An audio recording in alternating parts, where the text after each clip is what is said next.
Hello and welcome to this week's Toddcast with me, Shane Todd. It's the first week I'm doing my own video podcast, although I did do it for a wee while with just my GoPro, but then I remembered that I don't know how to film everything. Even though I studied for 4 years, studied filmmaking, but still do not know anything about it. I've been away for the last week or so. I've been on tour, living that rock and roll lifestyle. There was one night I actually stayed up to 10:30, which I'm going to tell you about. And then played a little bit of Football Manager back in my Japanese pod, because a lot of people were keen to ask me, like when I was on tour, people were going, is this the night you stayed? When I was in London, people were like, is this the night you stayed in that Japanese pod? And I said it was. And yeah, I got a lot to tell you, including an Asian man just being at my window at like 2 a.m, just staring in. But yeah, welcome to the podcast. Welcome.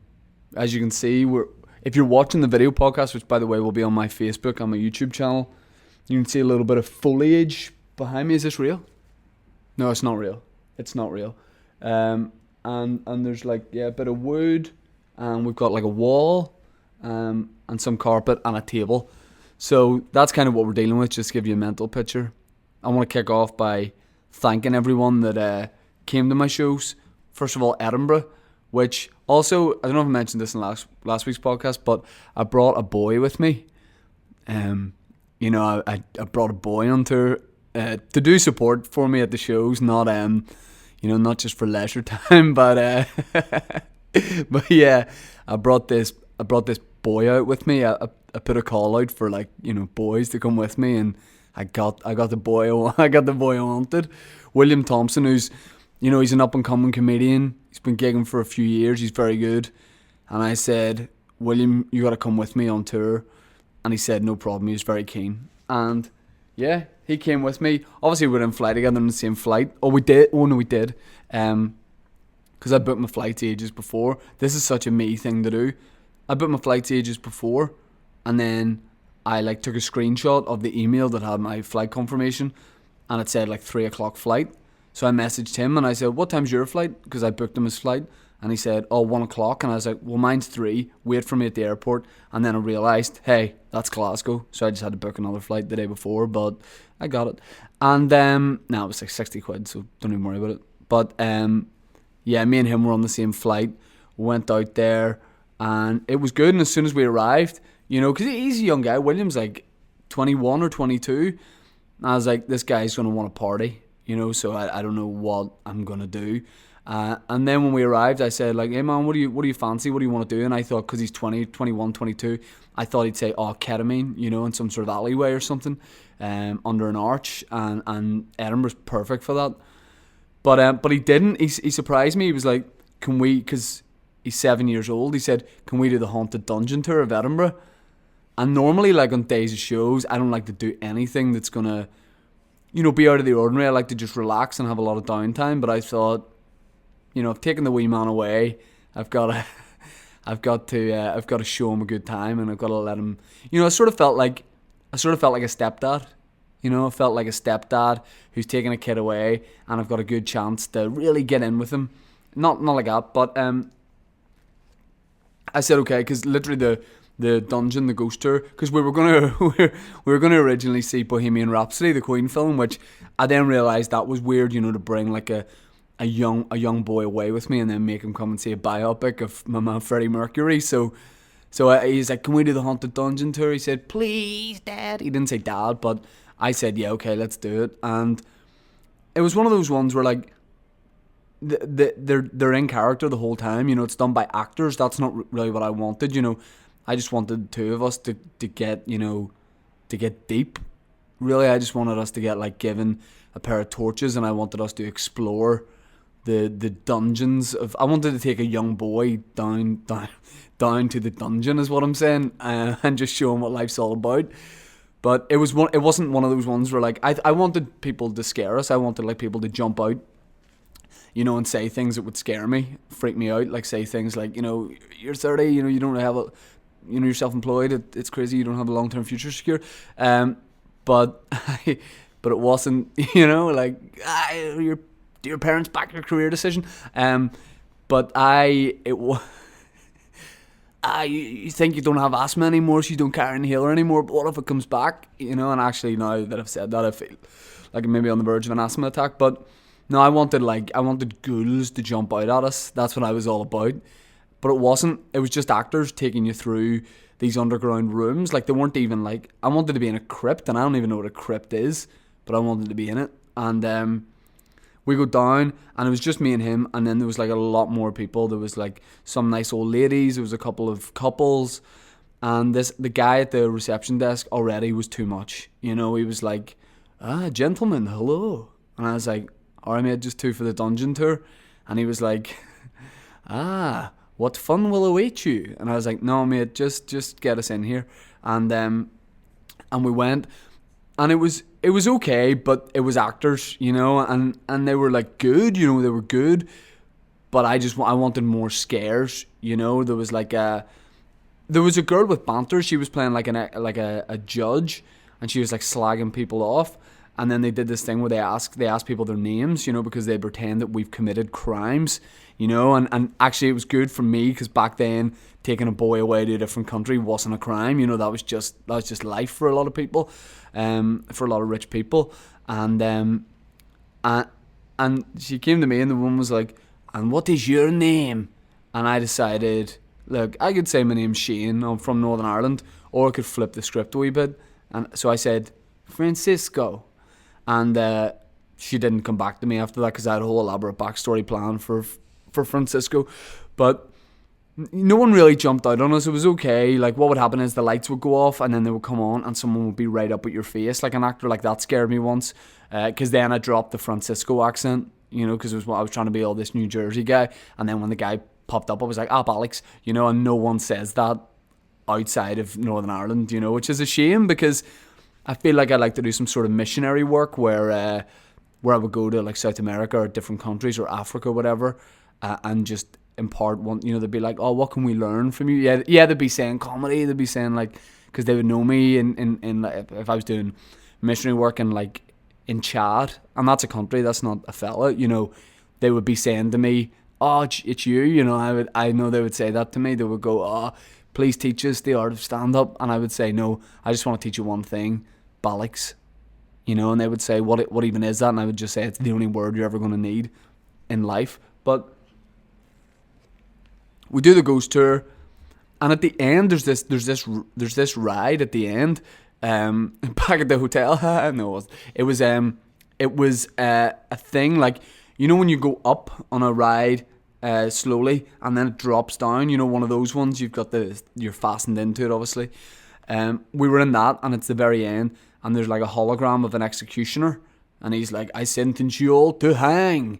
And I knew what was going to happen is we were going to drop down as if we'd been hung. But William sitting beside me, maybe because he's 22 or whatever, he didn't know that was what it was going to be. And I thought, they're going to take a photo during this, like in rides, like in Florida and in Disneyland. They take photos of you at like a moment where your face is going to be doing all crazy things.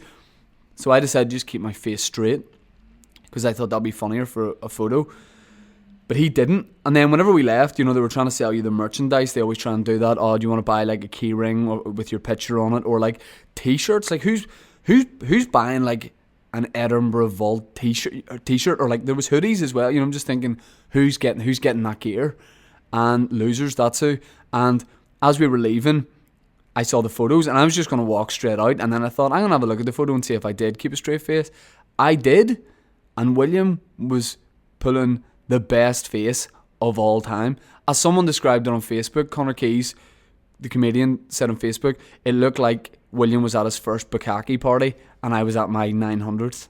I really, at this point, I was totally numb to it, and he was still like not sure what it was going to feel, how warm it was going to be on his face.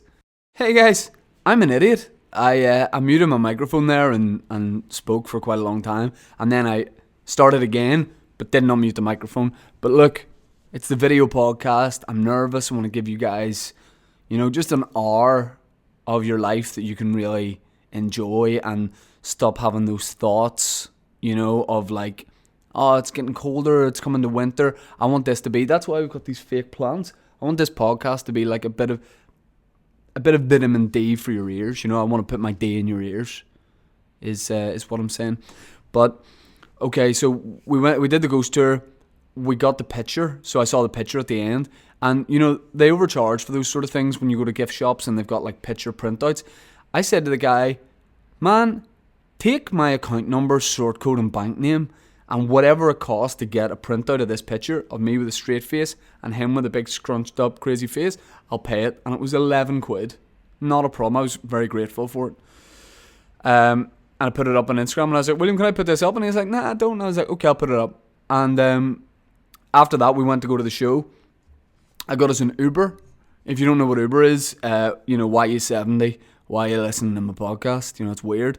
But we got this Uber, and you'll know that if you've got an Uber before, it's a wee app, and it tells you the name of your driver that's coming to pick you up.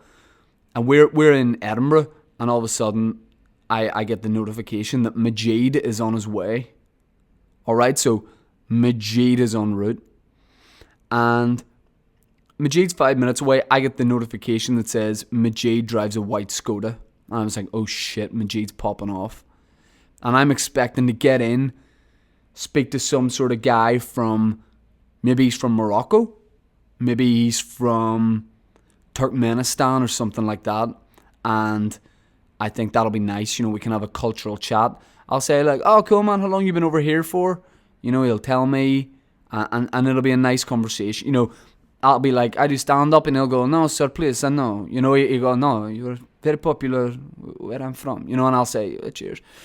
But what happens is we're standing outside waiting for it, and after like 2 or 3 minutes, a white Skoda pulls up, but it's not our Uber because it's like a middle-aged, big Scottish guy, and you know, he's like bald with glasses on and stuff, and he winds down the window, and I was like, oh, I don't know what's happening here, and he just goes, alright lads, and I just thought he's being friendly, so I looked back at him, and I was like, alright man, how are you?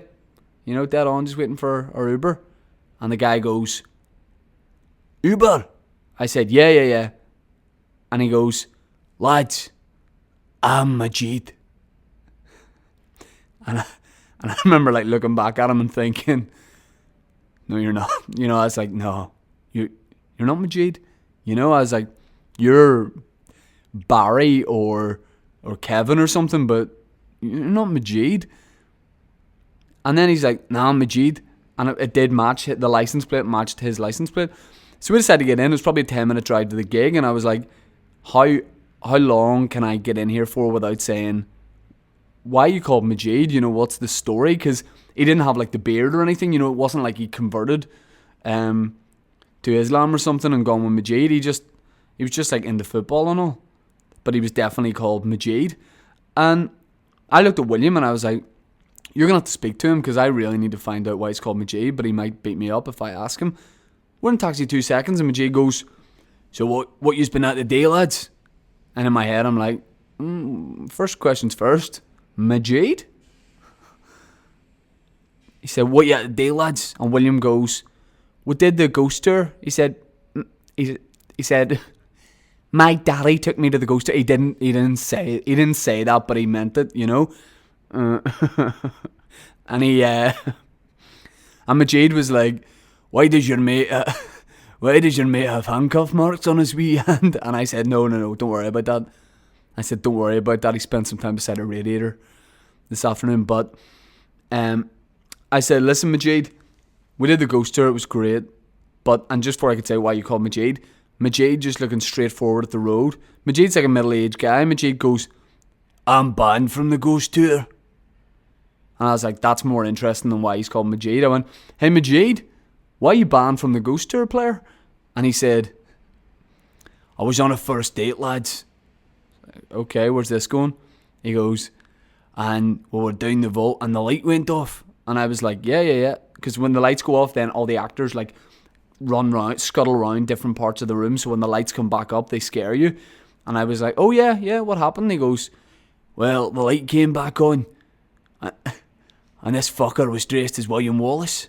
And I went, uh-huh. And he's like, but he was right in my face. And I went, what'd you do, Majid? And he goes, I chinned the fucker. And I laughed. And Majid had a wee laugh as well. And William had a laugh. And I said, what did your date do? And he went, She fucking loved it. I married her.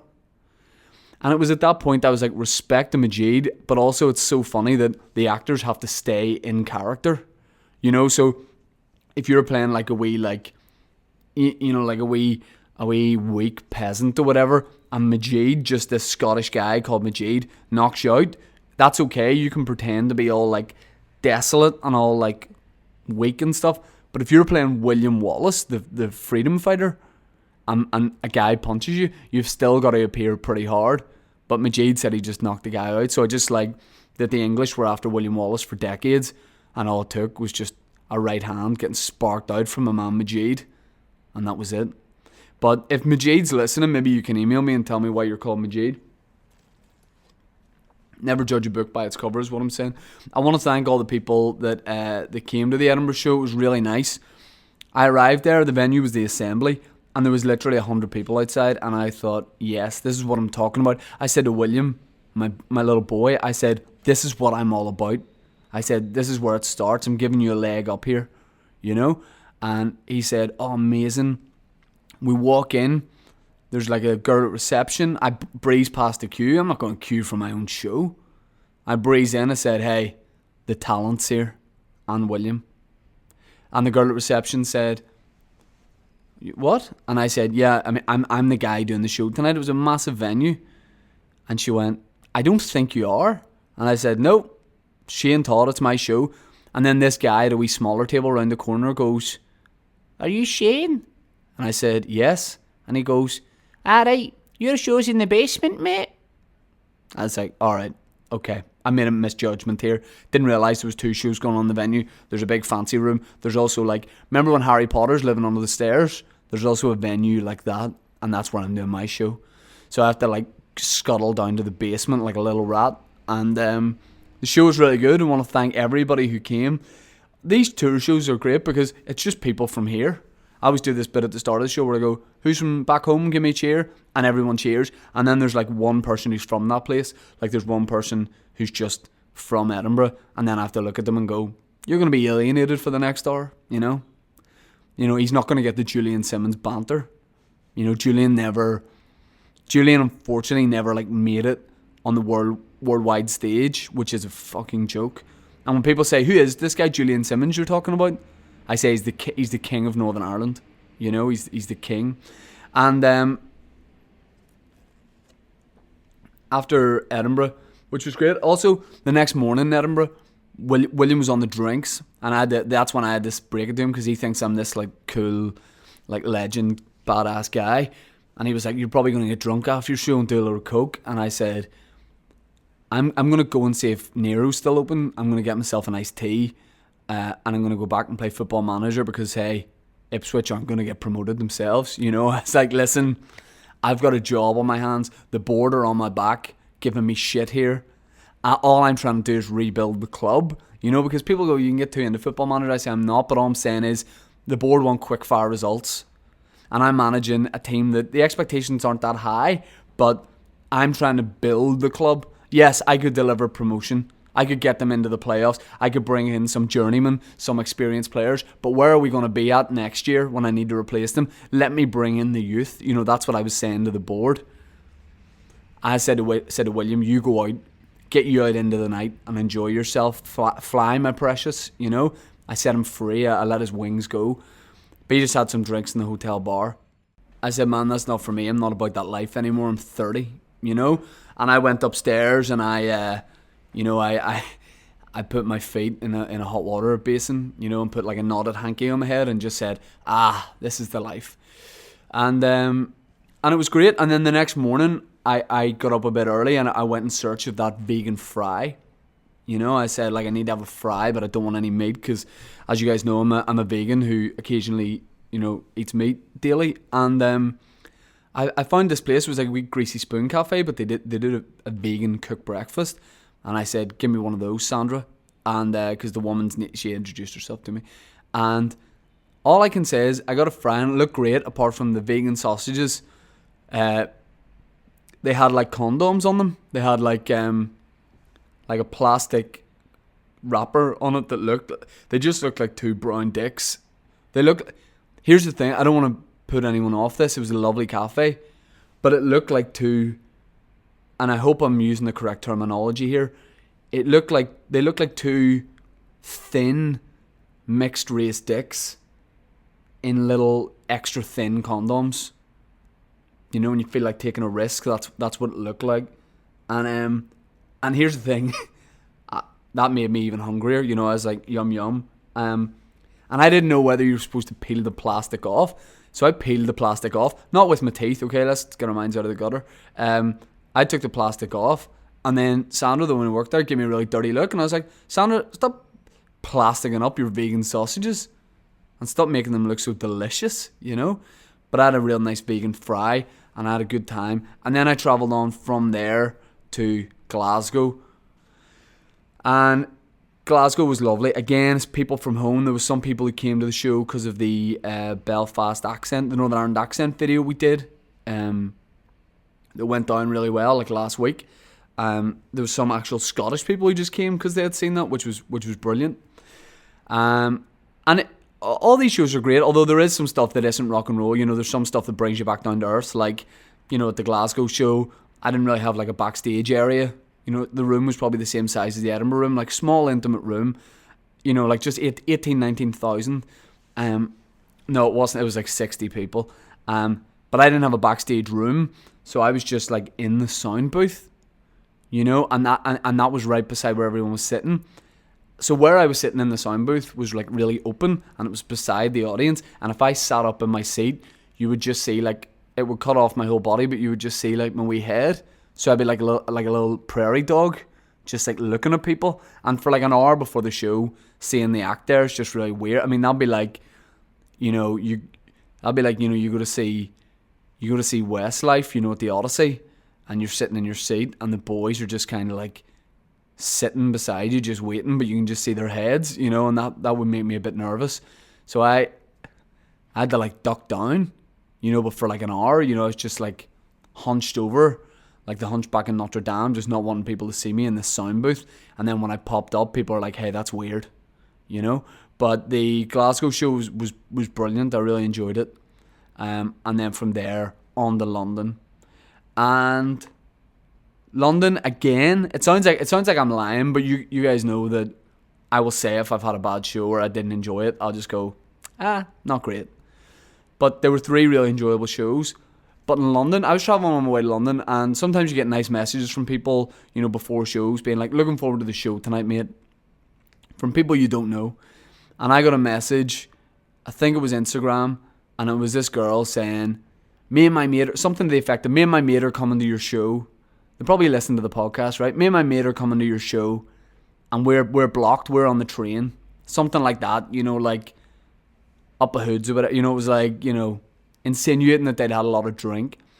And that's okay in like comedy clubs and stuff, but like real intimate venues like the one in London that holds 80 people, and it was sold out, so it was going to be like a real packed room. But sometimes that's not like, when you want people to have had a drink and loosen up, but people that are blitzed, you know, that can sometimes end badly. So that's in the back of my mind. Show starts great, having a brilliant time. Chris Brunt's there, who plays for West Brom, used to play for Northern Ireland. And that immediately makes me intimidated, because during the sound check, they killed the audience lights and they just had a light on me. But then whenever we came to actually do the show, the light was on the audience, and it felt like there was just a big spotlight on Chris Brunt, who's one of my favourite footballers. So I was nervous about that, but the show was going good. And then the 2 girls that had messaged me that were coming to the show, a bit of chat, they start like chatting, and I can see some people are being like, oh dear. You know, some people are tutting, giving them dirty looks, being like, we just want to see the wee man do a show, you know? And it's one of those ones where like, I don't know whether I should address it or not, because they're not like shouting out, but at the same time they're talking. I can see them recording on their phones, which I don't like at shows. And eventually I'm like, I'm going to have to address this, because they shout something out. And you don't want to be too harsh either. You know, people paid ticket to come and see the show. Maybe they've never been to see stand-up before, so they don't know not to shout out. But, you know, I hit them with a wee bit of sass. But it's friendly. It's a warning. Then we carry on with the show. Then it happens again. And at a comedy club, you can rip someone to shreds. and I don't really want to do that, but I sort of start to kind of maybe do that a bit. Like, I think at one point I said, you guys told me earlier you travelled up for this show. I was like, don't just, you can like leave this show. Like, there's plenty more for you to see and do in London. Like, you could go like to the Thames. I was like, you go to the Thames, and like, I think I said like the Thames is not as deep as it looks. So, don't be afraid to, just get on in there and, have a paddle, find a bridge and like, dive in and just swim about. And then it got to the point, and at this stage, I look like a student teacher. Alright, I'm aware. I've got like my hands on my hips, and I'm like, oh guys, excuse me, hello. I just have to say, you guys are going to have to leave. I'm going to refund your ticket, but you're going to have to leave. And then it's really awkward because they're right at the end of a row, and it's a wee packed in venue. So they're like, no, we'll be good. And I was like, nah, you just have to fucking go. And everyone's like, you, and there's a big cheer. It's so Northern Irish. Everyone's like, cheerio, cheerio, cheerio, right? It's savage, but I love it.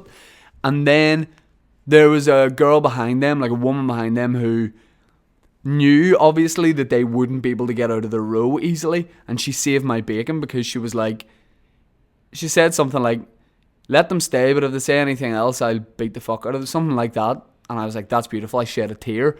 And I said, and they didn't say shit after that. But it was one of those ones where like, I loved it. I had a really good time at the show. But you just don't want that. And I guess you can't help it. A comedy, it's going to happen. And you just have to be able to react, which I think I did really well. But it's just annoying. And the most annoying thing is, and I knew this would happen, I get a message just after the show from one of those girls going, sorry about that, but love the show. You just, you spend so long doing this show, you've got a real tight 1 hour show, and then you have to deviate to talk to people, and you don't want to have to do, you just want to do like the show you've been doing. But anyway, it was really good fun. I enjoyed it. And then I went to my Japanese pod, which is like, that's the hotel in the airport that I was staying at. And I've stayed in hotel airports before, in like an airport directly in the hotel. But this one, when I say pods, it literally was like wee pods. Like, it was like, I think because it was a Japanese pod, it was like geared for the Asian market. It was for like people with Asian dimensions. Like it was for those more compact guys. And I'm not a big guy. I'm maybe like 5'10", 5'11", 12 stone. This pod was an inch bigger than me and an inch wider than me. That's all it was. And it had a toilet in it, so do the maths. Think about it like that. You had to sleep with your head in the bowl. And I didn't realise that there was a wee shutter that you pull down for your door, because people just walk up and down the corridors. I didn't know there was a shutter. And in the middle of the night, I woke up. I was checking some like emails. I was just, because I had to get up at 4 a.m. So I was like, I'll just read the internet a bit. As I do that, I just see like something reflecting in the door, and I realize it's a pair of glasses. And then I'm like, oh, there's just a guy looking in. Don't even worry about it. There was this guy just looking in at me, and I think hopefully he thought that it was his pod and he'd gone to the wrong pod. Because I felt like the Elephant Man then. I thought I was in some sort of like real life exhibition and people were just coming to look in at me. It was like some sort of life study thing, and I didn't like it. And I got up and I closed the shutter. And then in the morning he was still there. No, he wasn't there. But I wouldn't say I was buzzing about my Japanese pod experience, but hey, I'm not going to rule out, going to China in the future or anything over it. People go, man, you were on tour, you were in Edinburgh, Glasgow, London. Where were you on Saturday? Hey, Ballymena. Alright, Ballymena. And amongst comedians locally, Ballymena has a reputation of being somewhere that has a comedy club, but also they don't like the dirtier type stuff. That would just be the general consensus amongst comedians. Oh, be careful doing that in Ballymena. And especially political type stuff, because I think I'm right in saying Ballymena would be like mainly Protestant and a very religious type place, and that's obviously not everyone, that's just some people, but it has had that vibe comedy wise in the past. And I definitely wouldn't say that I was worried about it beforehand, but I do have a bit of material in the new show about the DUP. It's by no means a political show, and even that bit isn't making any political point. But I started to think, people that had seen the show were like, how's that bit going to go down in Ballymena? And then I started to think, shit, I don't want to make anyone feel uncomfortable at my show. But I was like, I'm just going to do it. I'm going to stick to my guns and I'm going to do the bit. And I got to say, that bit got a better reaction in Ballymena than it has anywhere. That one bit, which is towards the end of the show, which for me is a very close to the knuckle bit, Ballymena just completely blew me away. Like, people in Ballymena were fully on board, and I was very, very appreciative of that. It's very funny because beforehand as well, also I didn't think I'd sell that many tickets in Ballymena, so fair play to anyone who came to it. My support act for the night, Paddy McGackie, was on, the nicest man in comedy. And halfway through it, the manager came up to me, like halfway through Paddy's set, I'm backstage. The manager comes up to me and goes, just to let you know, we've kind of sold out a drink here. So, and this was before the break. And that's happened to venues before. I feel like sending a memo around all the venues and being like, be prepared to sell alcohol. Because that's the only way people can get through my set, is being blootered. And Paddy was like on set, and the manager came up to me. He's like, we need to go to the store to get more booze. Can you tell Paddy to do an extra like 5 or 10 minutes? And at a comedy night, no problem. You can just sort of go on stage and tell someone that. But in like a theatre show, I was like, I don't know how I'm going to tell him. Then this man came down. I'd never seen him. He was just a big man. He looked like a sort of man who gets stuff done. I don't even know if he worked there or not, or they just sent for him. They sent a falcon to go and summon him. But this guy came in and he was like, I'll tell him. And I was like, how are you going to tell him when he's on stage to go and do more time? Because I didn't want him to come off stage and then have to go back on. This guy all of a sudden just like, no worries. He goes right up to the edge of the curtain. And in the middle of Paddy doing a bit, so it was pretty quiet in between a bit, this guy just goes, Paddy. And Paddy was like, I think Paddy thought he was like, you know, another part of his brain was talking to him, you know? All I hear is, Paddy. And Paddy was like, what? And Paddy goes, all right, and comes over to the side of the stage, and that guy goes, do 10 more minutes. And Paddy was like, no worries. But Paddy never told the audience that someone told him to do 10 more minutes. So Paddy was like, I'll leave you with this. Then all of a sudden he goes over to the curtain. It looks like there's nobody there, and then he just does more time. And then there was the interval, and then I loved it. It was great. And fair play to everyone who came and changed my expectations of what the gig was going to be. I knew it'd be a good night, but I just thought certain material wouldn't go down great. But it did. I want to talk about just a couple more things. Probably do like a 45-minute podcast this week, because first week of doing the video podcast, I'm all nervous and I'm all shy, you know, because I'm not used to being on camera. But I want to talk about Ulster Hall, because this is the week of the show. Saturday night is just sold out. Still some tickets still left for Friday, but don't do this, right? Don't send me a message on Instagram. Don't be a 16-year-old boy sending me a message on Instagram, but don't send me an Instagram message going, alright mate, just seen Saturday sold out there, any tickets left? What?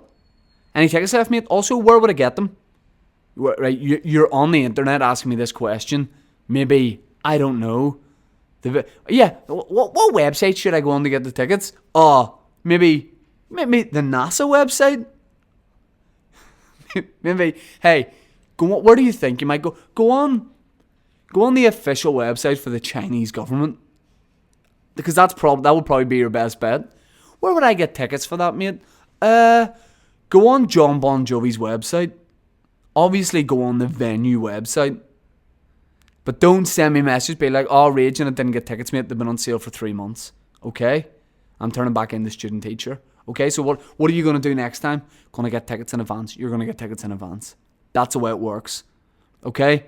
I'm a sellout. And I mean that literally as well. I mean, literally, I would do a video for anyone as well. You know what I mean? I sell tickets, and also, like, if there's a bit of cash involved, I would very quickly lose my morals. If Robert Mugabe, and I don't even know if Mugabe's dead or not, but if Mugabe was like, man, I need you to do a propaganda video for me, I would go, definitely not. You've committed all this terrible stuff. And he goes, there's 300 quid in it for you. I go, Robert, sign me up, my friend. All right, action. You know, and it'd just be me and Mugabe doing like a Mike McGoldrick video. You know, like, Like Mugabe would be playing like just my mate, you know, and that would be funny. That's a bad example because that would be really funny. But get tickets for those shows is what I'm saying. I've got questions here on Instagram and on Twitter. From Twitter, Coilo has said, "Is there an accent that really isn't good for stand-up comedy? I reckon the Derry accent has its limitations for stand-up."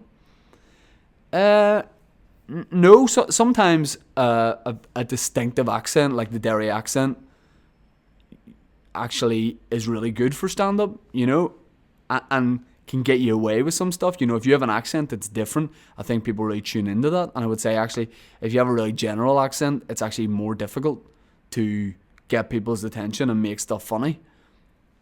You know, your profile picture there is Mickey Flanagan, which, you know, don't have that. You know, just have a picture of yourself or just the avatar. Don't make it another man that isn't you. You know, but Mickey Flanagan has that distinctive Cockney accent. He's funny as well, but he's got that distinctive accent, so that probably sets him apart. So the Derry accent probably actually would be good for stand-up. Barry Taggart, would you rather spend a weekend in Tandragee or a fortnight in Larne? Tandragee has got the Tato Factory, and I've never been there, but it's like a life. It's like a life. What would you say, like goal of mine to visit the Tato Factory, but I don't want to do it on a public tour. In fact, Majid's probably done it. He's probably knocked out Mr. Tato before. You know? Matthew Mernon, friend of the podcast, says... Also, he said... I don't know if I mentioned this last week, but he said... Spied the human ATM closing his curtains yesterday evening, but bottled it on saying good morning. Have you ever regretted not saying something at the time? Man, you're so lucky that you didn't say shit to me. Because if you see me close my curtains... It's because I saw you and I'm drawing the curtains. Don't ever... I don't want... Matthew, first of all, don't come to my street anymore. And I think you got friends who live across the road, but you don't visit them anymore. I don't want you near my... You come to shows, you can throw a rose on the stage, whatever, but don't dare. And if you tell people the town I live in, I'm going to get Majid to knock you out, because here's what will happen. If you see me and I'm in my house and you go, good morning, I'll just punch you in the fucking head. Okay? Because my personal time is my personal time. And if I'm upstairs closing my curtains, you know what that means I'm about to do? Meditation. Alright? So you don't dare. This is why I need to live like underground in a bunker or something, because you got the likes of Matthew Mernon hanging out outside my house. Oh, I'm mates with the people who live across the road. Stop lying, man. Okay? Stop lying and get off the street. The question though is, I'm only joking, but I'm not. Like, don't. If you ever speak to me, I'm not joking. You can say good morning. I won't say anything back, but you can say it. No, being serious, you can speak to me, but don't set foot over my property. I will meet you in the middle of the road. All right. I mean, don't come anywhere near my property, because I've got security dogs. You know, and that's guys. I don't mean animals. I mean like some dogs that I used to roll with. But Matthew, I mean this before the question. Don't you say hello? You don't make eye contact. All right, you don't make eye contact, and also at the same time, Shane Walsh, who's recording this, has just said that he knows you, and your nickname's Smiler, and that's made me uncomfortable. Because I certainly don't want to look out my windows and you're in my front garden smiling. Okay? If I open my curtains and you're just there, okay, I'm uncomfortable. But if you're just smiling up at me, I'm gonna shoot you with a BB gun. How do you know him, Shane? Through school. You know him through school? I know where he lives, so we can go to his. You know where he lives? Yeah. Yeah, Matthew, I'm gonna go to your house. Alright?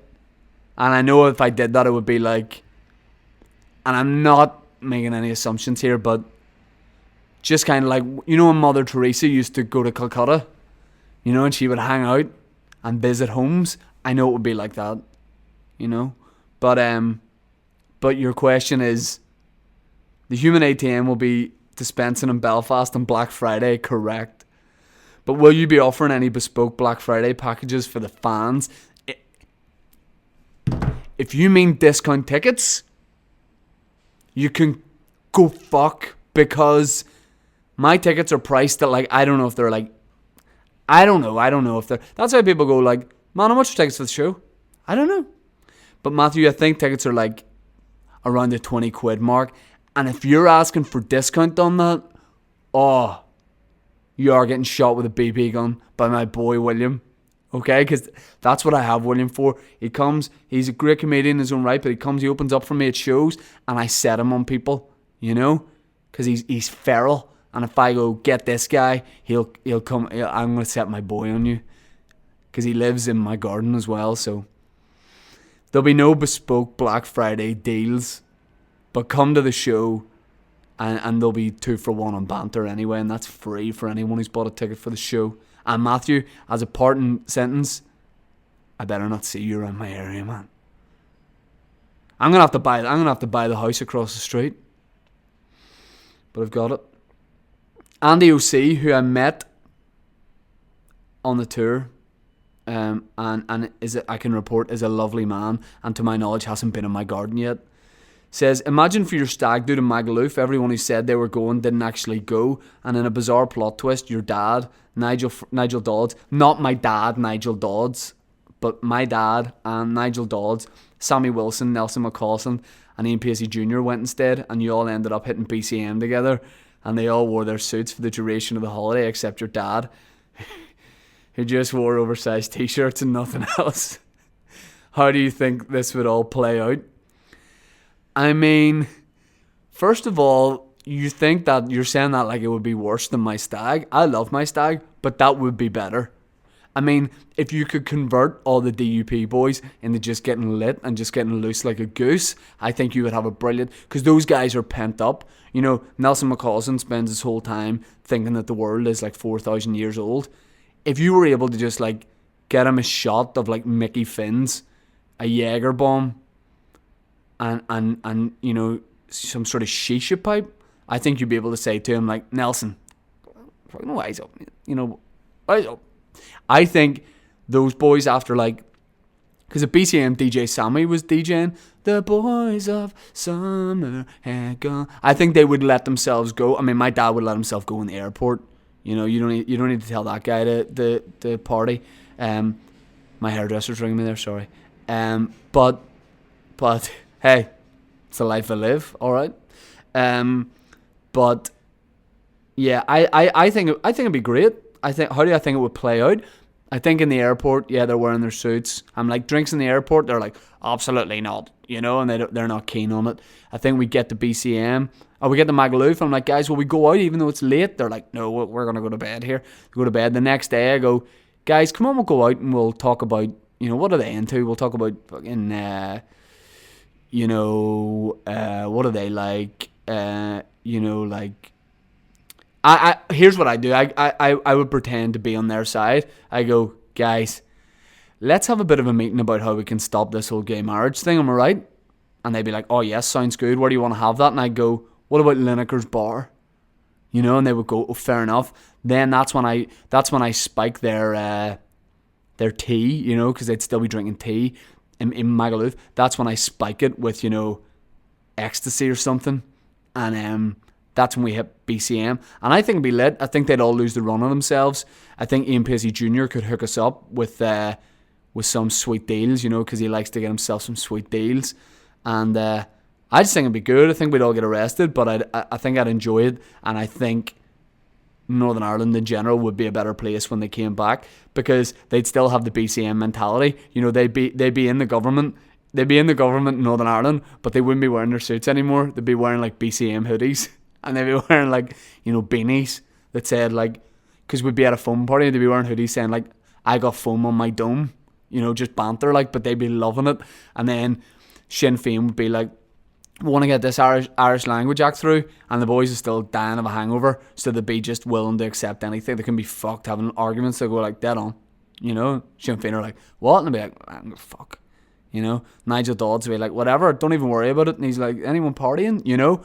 And I think they'd pass the gay marriage thing, you know, because I think, in my mind, all those guys together at a phone party, drunk for the first time, you know, some guys might be kissing some guys, you know. I'm not saying they would all get off with each other, but, you know, it'd be a good way to end the night, you know, just some of those, you know, I go like, guys, just say it's not all bad, and then they're just wiring into each other.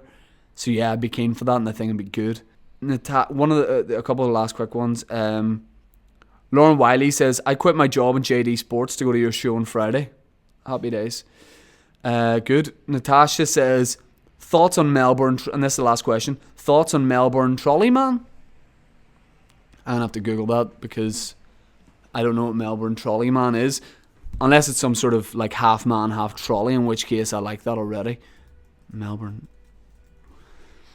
Okay, I've got a story in CNN. Trolley man hailed as hero in Melbourne attack appears in court. Yeah, I don't know what this is. I'll read the gist of it very quickly. A homeless man was hailed as a hero after intervening in a terror attack in the Australian city of Melbourne over a week ago. He's appeared in court charged with theft. Michael Rogers was captured in shaky cell phone images from the scene, repeatedly shoving a shopping cart known as a shopping trolley in Australia. Alright, yeah. I got that, you know. Oh, a shopping cart? What's that? Is that like a fruit? No, it's a shopping trolley. Oh, fair enough. At attacker Hassan Khalif Shah Ali, who had just stabbed 3 people, sly, and was threatening police officers with a knife. After Rogers, nicknamed Trolley Man. Alright, Trolley Man! Was identified as the brave bystander, a GoFundMe page was set up. So, hang on. Oh, he's since appeared in court accused of stealing a bike from an apartment block in Melbourne in October and breaking into a cafe earlier this month and taking 300 quid. He's been released on bail. Oh, okay, so people are saying, like, he shouldn't have to appear in court because he stopped this terror attack. But yeah, but you can't also have done sly things before that. Like, yes, he's a hero for stopping that. But, you know, when I think of a hero, I think of Batman or something. Or Spider-Man. But Batman and Spider-Man, you know, they weren't nicking bikes, you know. I'm pretty sure I never saw that episode of Batman where they're like, you know, Michael Caine's like, Batman, you got to get the Joker. You know, and Batman would be like, Alfred, why are you speaking like that? You know, that's not your normal voice, but Alfred's been on the drink, so he's like, Batman, you need to get the Joker. And Batman will go, you know, because he's Christian Bale, he's like, I can't get him, Alfred. I've got to nick a BMX. You know, that was never a thing. You know, Batman was never walking about with some Jerry Kelly bolt cutters, you know, going off with some swag. You know, he never did that. You know, Spider-Man never broke into a subway, you know, to nick some dosh from behind the counter. You know, so yes, he's done a good thing, but, you know, he's also, you know, I'm just going to say this. I know it's 2018, you probably can't say this in this PC age, but see stabbing 3 people, sly. Alright, and there'll be people commenting, oh, you can't say that, you know, but I just think, you know, don't stab 3 people. You know, that's a lot. You know, it could be, yes, it could be worse. You could be stabbing 4 people, but 3 people is too many people to be stabbing. You know, what do I think about Trolley Man? I don't think that's a great nickname because it doesn't lend itself to like commercial deals. You know, it's not like people buy trolley. You know, they're always at it's not like he can get a lucrative deal with a well-known trolley chain, or maybe like Tesco's or whatever. Maybe he can get a deal with Tesco's and be like, I used to stop terror attacks, and now I stop people getting ripped off because I tell them to come to Tesco's. You know, so he's slobbering at Asda and Sainsbury's and stuff, and then Asda and Sainsbury's, they get slobber back at him and be like, we're not the ones who fucking nicked the bike, mate.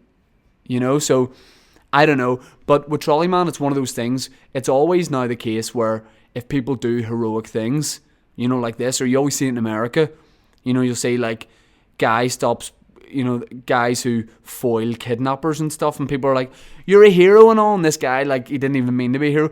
The guy's always like on the news being like, but I'm not a hero, and you can see in the corner of their eye they're like, I've done some shit in the past that's about to come out, so they're enjoying that like 15 minutes of fame, but there's always something where the people are like, so you're a hero now, what? And the guy's like, okay, and they're like, but what's your story? And the guy's like, don't even worry, about that. And people are like, no, we want to buy you a car. And the guy's like, dead on. And just before they can give him the keys, they're like, all right, we just found out you've murdered people.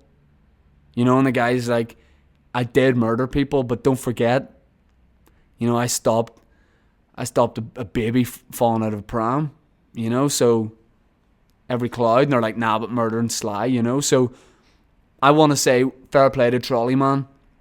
I want to say fair play, but stop being a naughty boy and try to steal those bikes. I know I'd be listening, and I just want to say,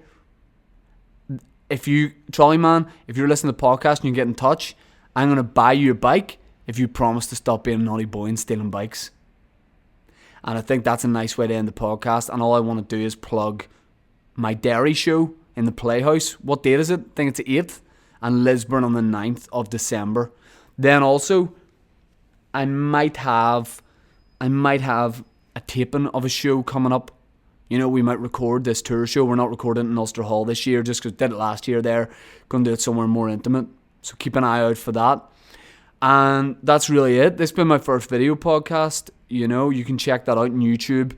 Maybe it's on my Facebook as well. I'll post the links. Also, the audio comes out, as you know, on SoundCloud every week and on iTunes. Check out the Boytown podcast I do with Dave Elliott every Thursday. Also on iTunes. And I want to thank Majid for getting me to my show. I want to thank William for squiring me around. I want to thank Shane. I feel like saying other Shane is so disrespectful. But I feel like Shane Walsh makes it sound like, we have no relationship, just calling you by your name. Do you have any nicknames? No. No? No. Shagger. No, yeah, that's Mick Shagger. I want to thank Mick Shagger himself. And Mick Shagger, when he's out with his mates, they call him Mick Shagger and the Rolling Bones. So I want to thank Mick Shagger from Mick Shagger and the Rolling Bones and everyone for listening. It'll take me a while to get used to the video podcast, but cheers. Bye.